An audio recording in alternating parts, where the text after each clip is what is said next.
Now second energy form is light energy. Light energy हमें जो इसकी बेसिक सोर्स है लाइट एनर्जी की वो भी सन है। लाइट एनर्जी हमें मिलती है लुमिनस थिंग्स से। लुमिनस चीज़ें उन ऑब्जेक्ट्स को कहते हैं जो कि लाइट प्रोड्यूस करते हैं, जैसे कि सन, जैसे कि स्टार्स, जैसे कि बल्ब। ये सब चीज़ें जो हैं वो लाइट प्रोड्यूस करते हैं और इनसे हमें लाइट एनर्जी मिलती है। इसी तरह कुछ लिविंग ऑर्गेनिजम्स हैं जैसे कि glow worms, fireflies, deep sea fish. इनके अंदर ऐसे केमिकल रिएक्शंस होते हैं जिनकी वजह से इनकी बॉडी भी लाइट प्रोड्यूस करती है। लाइट जो है वो बहुत यूज़फुल है प्लांट्स के लिए कि plants need sunlight for the process of photosynthesis. उन्होंने अपना फूड प्रिपेयर करना है सनलाइट की मौजूदगी में। Sunlight is the important part for the photosynthesis.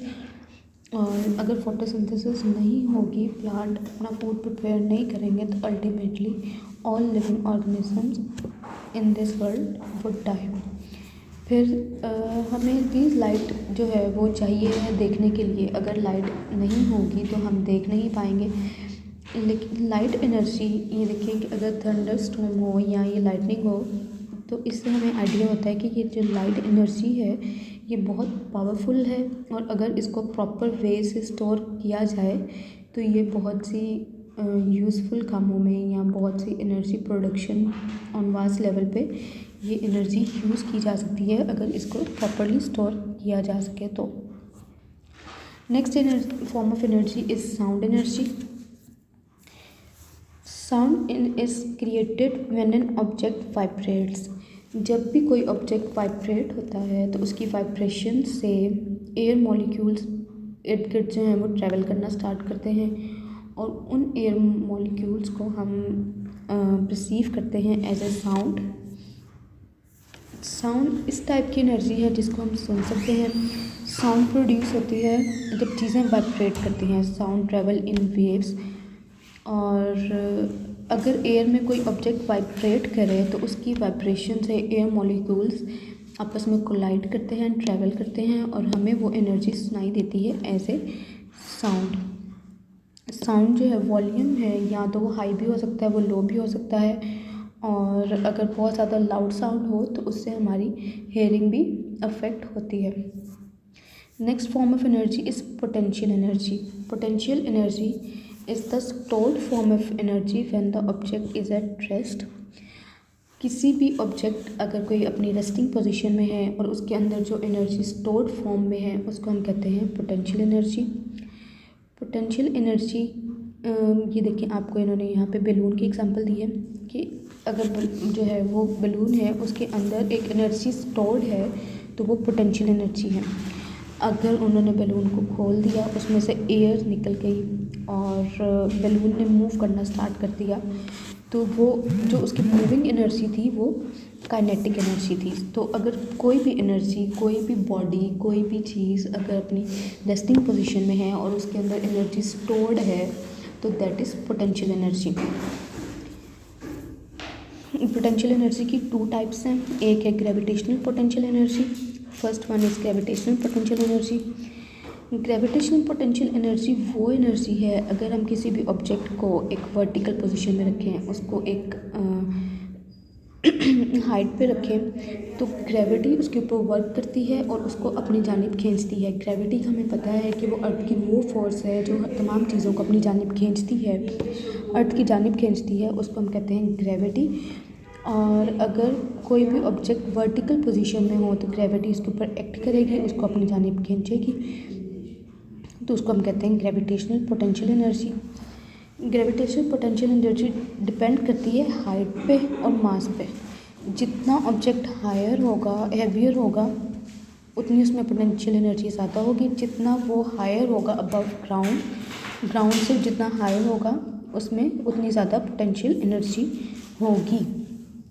जैसे यहाँ पे हम एक यहाँ पे एग्जांपल लें तो जो ये स्कायर हैं, एक येलो है एक ब्लू है। ब्लू वाला ज़्यादा हाइट पे है और जो येलो है वो कम हाइट पे है, तो ज़्यादा ग्रेविटेशनल पोटेंशियल एनर्जी ब्लू में है क्योंकि ये ज़्यादा हाइट पे है। इसी तरह अगर हम सेकंड पिक्चर में देखें तो दोनों स्कायर्स जो हैं वो सेम हाइट पे हैं, लेकिन येलो वाला जो है उसका बॉडी मास कम है, ग्रीन वाले का बॉडी मास ज़्यादा है। इस वजह से जो gravitational potential energy green sky में ज़्यादा है। So gravitational potential energy depends on the height and body mass. जितनी हाइट ज़्यादा होगी, जितना बॉडी मास ज़्यादा होगा, उतनी उनमें ग्रेविटेशनल पोटेंशियल एनर्जी ज़्यादा होगी।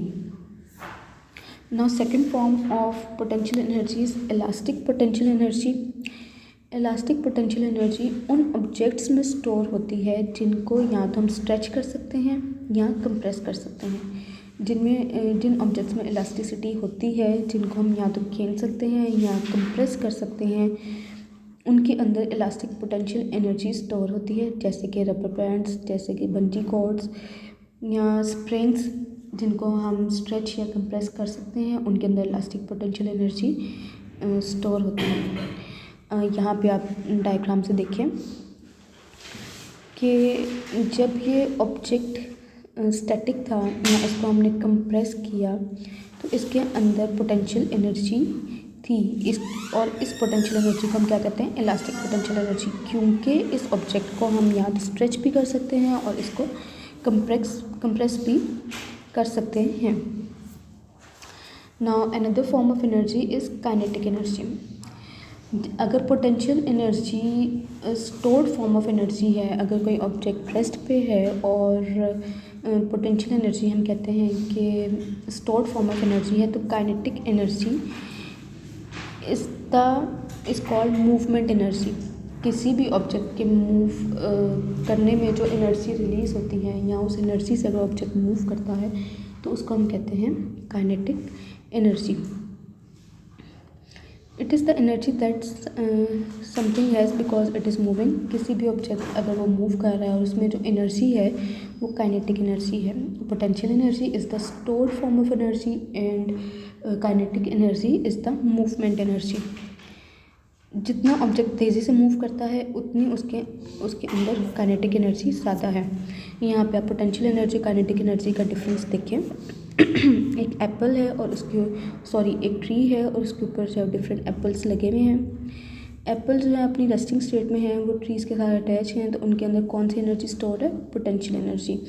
और अगर ये एप्पल फॉल किया, ये अपनी पोजीशन से नीचे ज़मीन की तरफ गया, तो ये इसके मूवमेंट के दौरान जो इसमें एनर्जी थी वो काइनेटिक एनर्जी थी। Now another form of energy is electrical energy.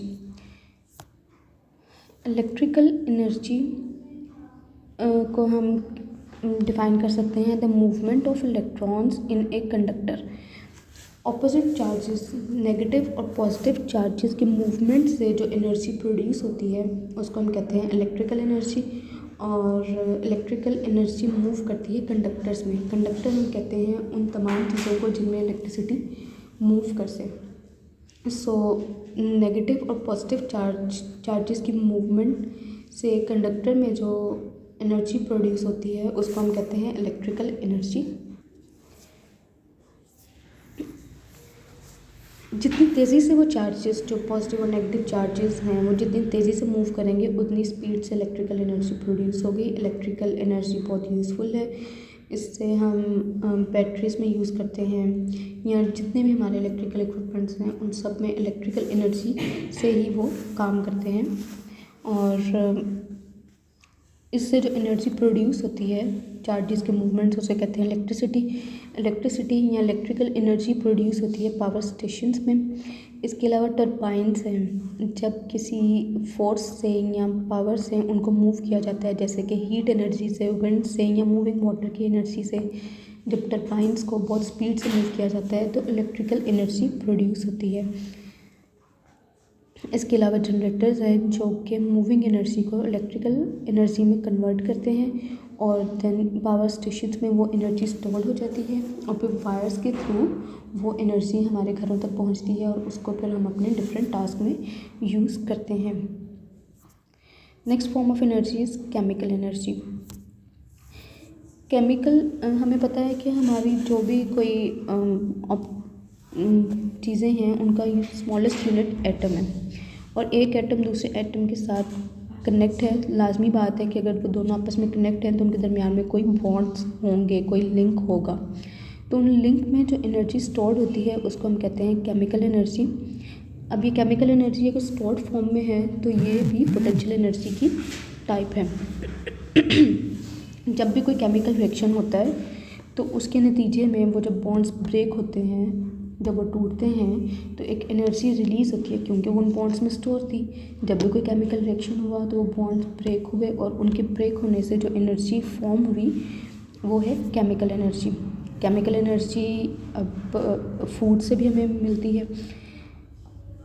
जो खाना हम खाते हैं उसके अंदर स्टोर्ड केमिकल एनर्जी है। जब वो हमने खाना खाया वो हमारी बॉडी में जाके उसमें रिएक्शंस होंगे, डाइजेशन होगी, जो फूड के दरमियान में जो बॉन्ड्स थे वो ब्रेक होंगे। जब वो बॉन्ड्स ब्रेक हुए तो उनसे केमिकल एनर्जी रिलीज़ हुई और हमारी बॉडी को वो एनर्जी मिली। वो एनर्जी जो है हमारी बॉडी को वार्म रखती है, हम उससे मूव कर सकते हैं, ग्रो करते हैं। डिफरेंट फूड्स हैं उनमें डिफरेंट अमाउंट ऑफ एनर्जी होती है।